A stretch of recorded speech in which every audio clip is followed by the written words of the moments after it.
রথযাত্রাকে কেন্দ্র করে জগন্নাথ দেবের স্নানযাত্রা এক উল্লেখযোগ্য ঐতিহাসিক অধ্যায়। সেই অধ্যায়ে শুরু উড়িষ্যার জগন্নাথ মন্দির থেকে, কিন্তু পিছিয়ে নেই বাগবাজার 7 নম্বর ওয়ার্ডের জগন্নাথ মহাপ্রভুর এই পীঠস্থান। এই জগন্নাথ ধামে হাজার হাজার মানুষের স্নানযাত্রা লক্ষ্য করা গেল এই দিন। সেই সাথে এই স্নানযাত্রার উদ্যোক্তা ও 7 নম্বর ওয়ার্ডের কাউন্সিলর বাপি ঘোষ মহাশয় কি জানাচ্ছেন তাও আমরা দেখে নেব। তিনি সারাদিন ভক্তবৃন্দের সাথে সহযোগিতার হাত বাড়িয়ে দিলেন স্নানযাত্রার পুণ্যলগ্নে। এমনকি এবারের রথযাত্রা যে উড়িষ্যা থেকে কোনো রকম কম হবে না তাও তিনি জানালেন তার কথাবার্তায়। তিনি আর কি জানালেন দেখে নিন সমাচার টিভি পদ্মার বাংলায়। দেখতে থাকুন সমাচার টিভি, মুখোশের আড়াল থেকে সত্যপথে।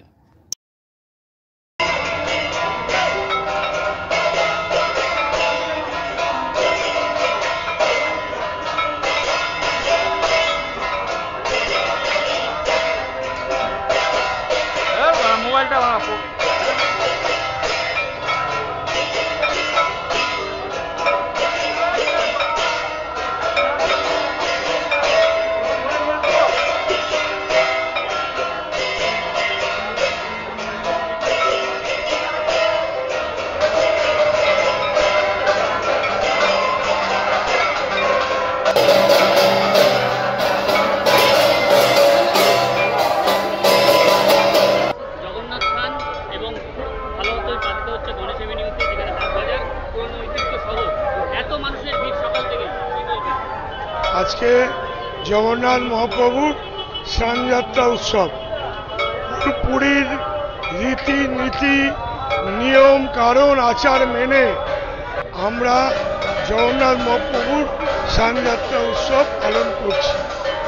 মাথার ওপর জগন্নাথ দৌতাপতি আছেন, তিনি যে টাইমে নির্দেশ দিয়েছেন, যেভাবে বলেছেন, আপনারা দেখলেন শয়ে শয়ে মানুষ মহাপ্রভুর ভক্ত এখানে জল মহাপ্রভুকে স্নান করালেন।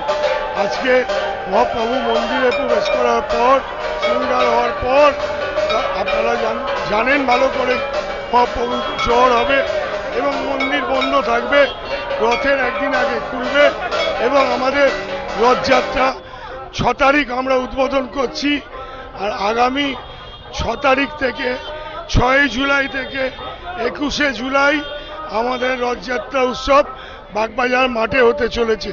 পশ্চিমবঙ্গে এই প্রথম পুরীর যে নিয়ম আচার মেনে আমাদের সোনাবেশ হবে আগামী 17ই জুলাই। সোনাবেশের দিন মহাপ্রভুকে আপনারা স্পর্শ করতে পারবেন। 18 তারিখ পুরীর যে নিয়ম অনুযায়ী অধরপনা, সেটাও আমাদের বাগবাজার মাঠে হবে এবং তারপর রসগোল্লা ভোগ দিয়ে নীলাদ্রি বিজয় মহাপ্রভু তাইয়া পরে মন্দিরে আবার প্রবেশ করবেন। এই সমস্ত প্রোগ্রামটার জন্যে আপনাদের কাছে আমাদের বাগবাজার মন্দির কমিটির পক্ষ থেকে আমন্ত্রণ জানালাম। আসুন মহাপ্রভুর রথযাত্রা উৎসবে অংশগ্রহণ করুন এবং আমাদের যে ভোগ, পুরীর যে ভোগ, একদম সেম ভোগ পুরী থেকে আগত আমাদের মহাপ্রভুর রান্না করবার লোকও এসে গেছে।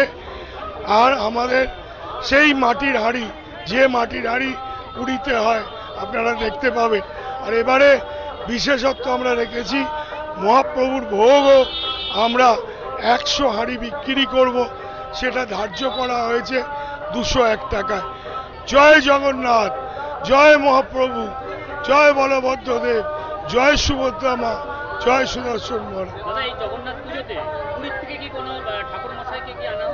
আমাদের তো পুরীর ঠাকুরমশাই সারা বছর পুজো করেন এবং এই মন্দিরে যিনি প্রধান দায়িত্বে আছেন পুজোর, তিনি হচ্ছেন জগন্নাথ দৌতাপতি, অর্থাৎ নবকলবরে যিনি ব্রহ্মদান করেছিলেন, তিনি আমাদের মন্দিরে এসে আরতিও করে গেছেন।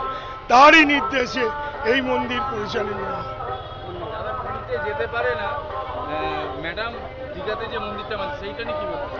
যারা পুরীতে যেতে পারছেন না তারা বাগবাজার মাঠে আসুন। আপনি শ্রীভূমি অর্থাৎ পুরী আপনি উপভোগ করতে পারবেন। এবং জগন্নাথ মহাপ্রভুর যে সোনা বেশে যে সাজে সাজে আপনারা দেখবেন এক চুলো 19-20 নেই, সেই মহাপ্রভুকেই আপনারা দর্শন করতে পারবেন। আসুন সবাই মিলে মহাপ্রভুর সেবা করি, সেবা ছাড়া এই আর বড় কিছু হতে পারে না। এবং তার সাথে সাথে আমাদের রক্তদান উৎসবও আছে, অর্থাৎ মানব সেবা, সেই মানব সেবাতেও আমরা ব্রতী হয়েছি। ধন্যবাদ।